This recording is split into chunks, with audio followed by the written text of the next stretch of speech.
Okay, good morning. We'll go ahead and get started. Thank you to everyone for being here. I know that it was better defined as a journey this morning to get here than anything else, given the current state of affairs. And we had probably twice as many people that had RSVP'd that were trying to be here today, but because folks couldn't get into DC for various reasons, they had to, unfortunately, send notes of regret. But there are a lot of notes of regrets from people who wanted to be here with you today to celebrate what we're here to do. And we are here today to recognize the leadership and celebrate the achievements of the 14th Administrator, Scott Pruitt, and unveil his portrait. Now, Scott Pruitt has been described as many things, somewhat unfairly in certain instances, but in my book and for a lot of the folks who are in this room and the people who wanted to be here today, they would describe you as a patriot, a staunch conservative, a defender and implementer of the law, a former boss, a mentor, and a friend. Now, we first met when you were a witness for me at one of my Senate Environment and Public Works Committee hearings. We did a whole series from 2015 going through and pointing out a lot of the problematic issues with overregulation coming from this agency at the time. You were a witness on my legal hearing. We had 5 different witnesses, and it was entitled The Legal Implications of the Clean Power Plan.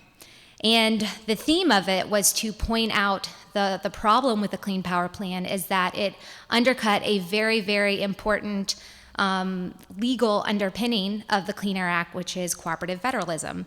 And I looked up some of your testimony this morning because I remember being the Senate staffer, it really struck me and it really stuck with me, and I wanted to remember the words in their exact nature.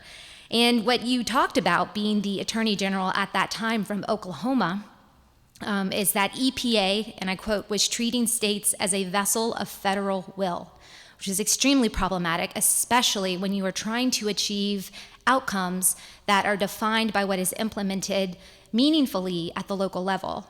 And you went on and you laid out a very fair argument, but you closed in asking that the agency would respect and preserve the role of the states so that the decisions on power generation and how to achieve emissions reductions be made at the local level rather than at the federal level.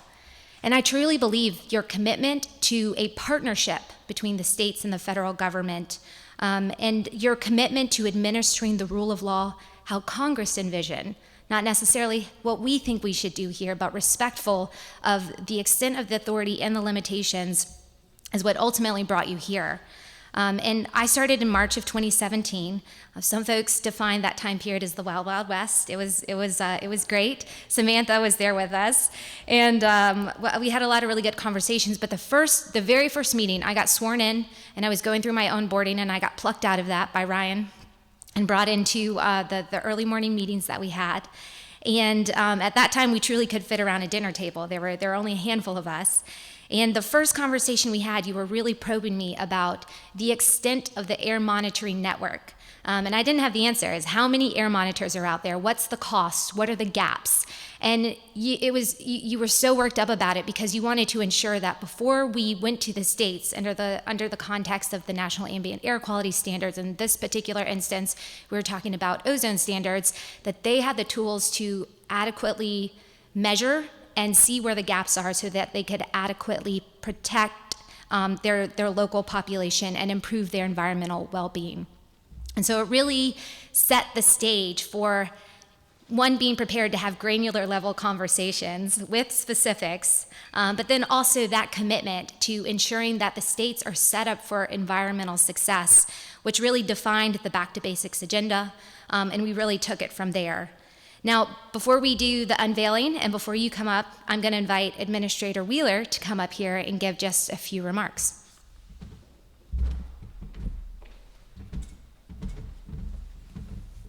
I'll try to make it just a few remarks. It's dangerous when I don't have it written out. There's a lot I do want to say. Welcome back, first of all. And it's always an historic day when we unveil a portrait for an EPA administrator. We've only had 15 EPA administrators, and it's going to join the hallway behind us with all the other portraits of the previous administrators, and it's an important day for the agency It's an important day for you and your family, and I want to welcome you on behalf of the entire agency back here today. Now, Scott and I first met when he spoke, I believe it was at an ACE board meeting. And I went up and introduced myself to him. I said, I'm not from Oklahoma, but I worked for an Oklahoma senator for 14 years. And we talked for a few minutes. And then after Scott got the nod to be the EPA administrator, he interviewed me to be the deputy. And the interview was at a hotel down the street. And it was supposed to take 30 minutes. I think we had slotted 30 minutes for the interview. And we sat down, and I do have to apologize. I meant to wear the same tie today because we were both wearing the same tie at the interview. And I kind of think sometimes that was why I got the job as the deputy, is because we were both wearing the same tie. But we started talking, and we kept talking. And Samantha actually came in and interrupted us a couple of times saying, Scott, you've got a meeting on the Hill. You have to leave. And he said, just a minute, we're talking. We talked for an hour, and then we walked out into the hallway, and we talked for another 10 minutes. Before he left, and I know you were probably late for Hill meeting. Hopefully it was a Democrat and right on time. But I walked away from that because when I went into it, I had a very good job at a law firm, and I wasn't positive I wanted the job of deputy because being the deputy administrator, it's so important to have a good working relationship with the administrator. That is so key. And I walked away from that meeting, and I walked back to my office from the hotel thinking, I want to come work with this man. He has a vision for the agency, he has a vision for the country, and I want to be part of that. Scott was actually not confirmed until March, and he did not get his second Senate confirmed person, or actually after himself, until November of that year, which was a real travesty for this agency and for the nation. Senator Schumer purposely blocked nominees across the board for federal agencies and departments. He didn't get the second Senate confirmed person until November, and then a few more in December of that first year. And yet he accomplished so much. This past week, I had an exit interview with two reporters from the Washington Post. And they surprised me. They asked me, what do you think Scott Pruitt's legacy was? And I started off by saying, well, we only overlapped by 8 weeks. But then I went on and said, and I mentioned the fact that he had no Senate confirmed people. But then I went on and I said, just a few things off the top of my head. He got us on the right track on Superfund. And we've made so much progress on Superfund. And that was a neglected program for years. We did 82 cleanups, 82 delistings during this administration. The same number as the Obama administration did in 8 years. We did that in 4. And that was because of the groundwork that Scott laid when he was the administrator here at the agency. The second was his back to basics approach. And we were able to get the ozone NAAQS done in 5 years. And that was because he went back to the Clean Air Act. The Clean Air Act said get it done in 5 years, and he put together a process, and we got it done in 5 years. And the third area that I mentioned to the reporter was on PFAS. That he pulled together. He started the PFAS action plan. We had the huge meeting where we brought in people from all the states, the tribes. It was an incredible 2-day event where we really drilled down on the PFAS issue and heard from the stakeholders about what we needed to do as an agency, and that went into our PFAS action plan. Those 3 things alone, he had a lot of more, but those 3 things alone were what came to my mind, and I said those all to the reporter. The reporter in a tweet later that day said, when asked about Pruitt's legacy, Wheeler said that they only overlapped by 8 weeks. That's the first time that I have ever retweeted or actually commented on a post using my personal Twitter account. And I said, for the rest of the story, I actually gave 3 examples. But that's the way that both of us have been treated in the press, which has been unfairly. We've gotten a lot done, and you have every reason to be proud of your legacy. I'm proud to have served here as your deputy, even though we did only overlap by 8 weeks. I'm proud of the leadership and the things that you set in motion to make sure that we accomplished as a team. And I'll always be grateful to you for selecting me as your deputy. Thank you, Scott, and I invite you up to the podium. Absolutely. Well, good morning to you, and I'll say to you that as we were out in the lobby and as we were waiting for this to start, for you to be here today says that you really want to be here today, and welcome. It's good to see you, and I bring you greetings from my wife. She was not able to attend. She's doing some things with my son. Cade is actually preparing for law school. McKenna has graduated law school, thankfully, and she passed the New York bar recently, and now she is in New York City working for a firm there, so she's out making money, which is a good thing. But it is so wonderful to be in these hallways again, to see each of you and to really celebrate our time together. As I come into this room, I really appreciate Mandy's comments and the administrator's comments. This very room, I remember the first day on the job, I stood at the front of this room and addressed many more than what are in this room today. It was packed, obviously, because we didn't have what's going on today. But I talked about, as Mandy indicated, getting back to the basics. And not radical at all. In fact, as I looked at the mission of the agency, I recall very distinctly when I went to Trump Tower, as Samantha can attest, when I met with the president-elect at the time, he asked me a question. He said, "Scott, should we shut down the agency?" And that's a question that some in Congress have posed, and obviously it's been something that's discussed at times, primarily because of the way the agency was created by executive order. And I said, "No, Mr. President. The agency has a very, very important mission in this country with respect to the environment, because there are issues, air quality issues that cross state line." I mentioned several of the things that have been talked about today, from the Superfund to the things that Andrew mentioned. And I think many believed when we took over in the first quarter of 2017 that we were going to put a vacancy sign on the front door. And the exact opposite happened. We came into this agency, in my view, and said we are going to do what the statute requires. We're going to take our statutory responsibilities seriously.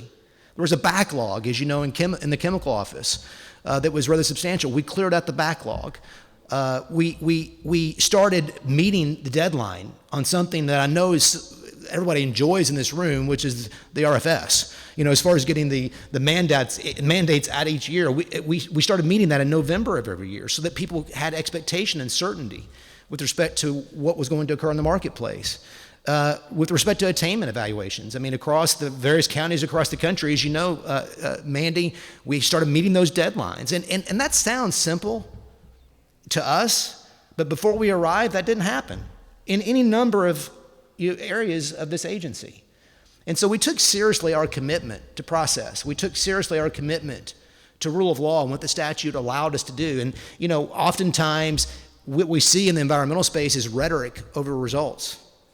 And what we were focused upon was truly measuring results, whether it was the Clean Air Act or Clean Water Act. I remember, I'm so thankful, Andrew, that you guys got out the lead and copper rule. How wonderful for that to occur right before this administration departs. Hasn't been updated since 1990, as you know, and when we arrived, it had taken over a decade of time evaluating the update to that rule. This administration got it done. I'm so glad to hear about the update, Andrew, on the Superfund sites. We were on a great pace when I left to do what the previous administration did in 8 years and 4 years. Says a lot about the commitment that we had as a group to make a difference in the lives of people. I'll never forget being in St. Louis on the Superfund site there, the Westlake Superfund site, meeting with individuals on the ground that had suffered literally since the early 1970s, needing an answer on what should occur with that Superfund site. And I remember, saying to the folks there that we were going to get a decision done at that time. Let me sidebar a little bit here. One of the things that always was interesting to me is when we'd have meetings, Manny mentioned some of those. We'd have these early morning meetings, obviously in my office, we'd talk about mission and direction and things we were working on. And I remember one, I don't know who came up and asked me afterwards, but they said, "Why does Scott always want everything done in 4 weeks?" and when we were in St. Louis at that Superfund site at Westlake, and we said, we're going to get an answer on this by, I think it was August, whatever time frame it was, we got it done. And the people there to see, they were truly, it was emotional for those moms and those children to know that there was certainty with respect to that cleanup. And I understand it's gone well, Andrew. I haven't kept as close contact on that of late, but I think it's gone well. So we were committed in this very room at the outset to making sure that the statutes that we administer, because that's really the job of administrator, is administering a statutes, to ensure that we take care of those areas from Clean Air Act, Clean Water Act across the board and the people that we serve. So it was truly a wonderful journey, and it's something that I look back on, and I'm very thankful for the time that I had here. And I'll tell you, not just because of what we accomplished, but because of the relationships that were formed, the friendships that were formed, the journey that we were on. You know, there's an historian that I'm very fond of. His name's Joseph Ellis. I think he's a professor at the University of Vermont, that he may have changed, but his name's Joseph Ellis. He's written many, many books. There's one book in particular that I've always enjoyed reading called Founding Brothers. And there's a chapter in that book, an historical account of a dinner that took place between Thomas Jefferson and James Madison and Alexander Hamilton. And the story is told by Joseph Ellis that one day Jefferson was in New York, and this was 1790, by the way, June of 1790, and he was hanging outside of Washington's office, and Hamilton walked by, and he looked rather haggard and depressed and discouraged, and it's because he had the Bill of Assumption that was before Congress. And if you know your history, which all of you do in this room, that was a bill that basically assumed all the debts of the states. The states were debt-ridden post the Revolution. They couldn't pay their debts. And so Alexander Hamilton had this Bill of Assumption that would assume all the debts and concentrate those at the federal level. And there was tremendous concern by individuals like Madison with respect to centralization of power, particularly in that area of finance. And so there was a lot of debate, a lot of division, and Hamilton was really, really discouraged.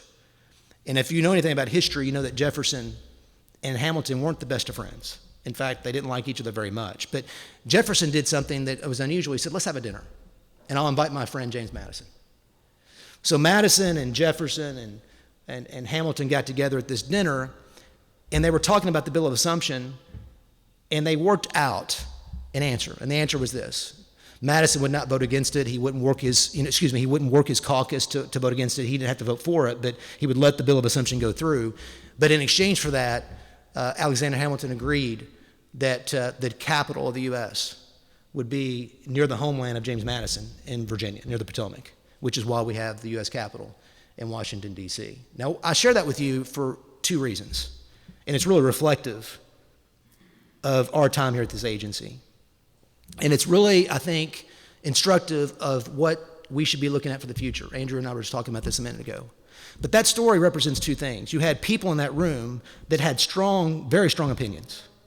James Madison, if anything, was a states' rights guy in that time, in that terminology. Alexander Hamilton was not. He was definitely a Federalist. And they had very, very strong opinions about that. And personally, there was not great affinity amongst some of them at that dinner. But they got together and they did something we're not seeing happen today. They compromised.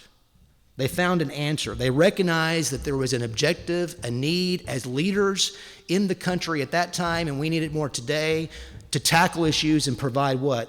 Answers to our challenges.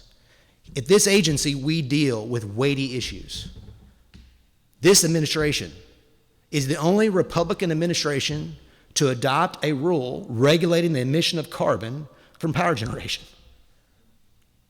Now think about all the rhetoric that's in the marketplace about what this administration failed to do with respect to the environment. When you look at results across the board, we made progress in every area and even issued rules that I think surprised those of our opponents, though they don't recognize it. But we made a commitment to find answers. We need more of that kind of leadership on tough and challenging issues. And the other thing it represents, and this is in short supply, and I pray that we see more of it, is civility.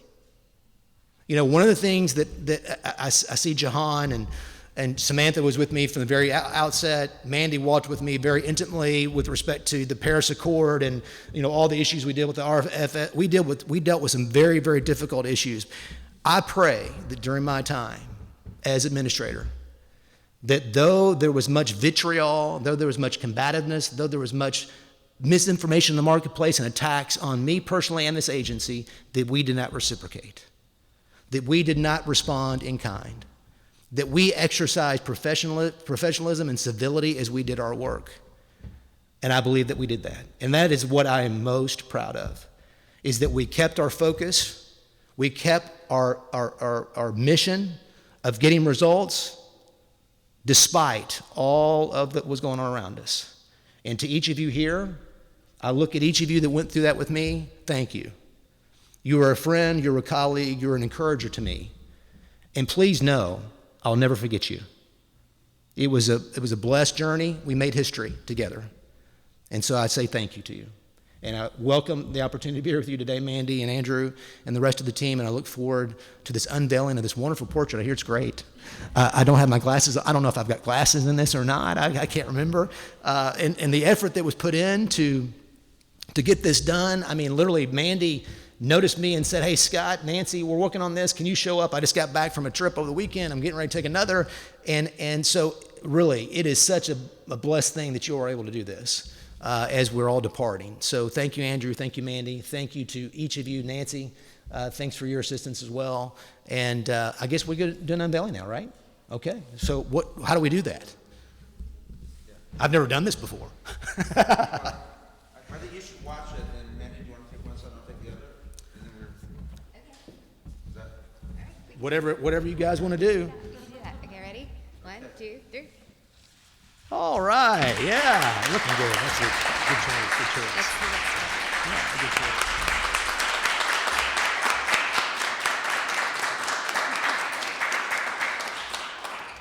So how many of you all seen this one out? You're not surprised at all. I'm kind of surprised. And I do have the glasses on. So I need them. Thank you. They look good. They look good. Okay. That concludes today's official event. Thank you very much. And we've got just some light. I believe Nancy was able to pull it off, even though the Starbucks across the street was closed. But we've got a few refreshments on the side. So feel free to hang out, mingle amongst ourselves, and take advantage of the former administrator being here with us today. Thank you.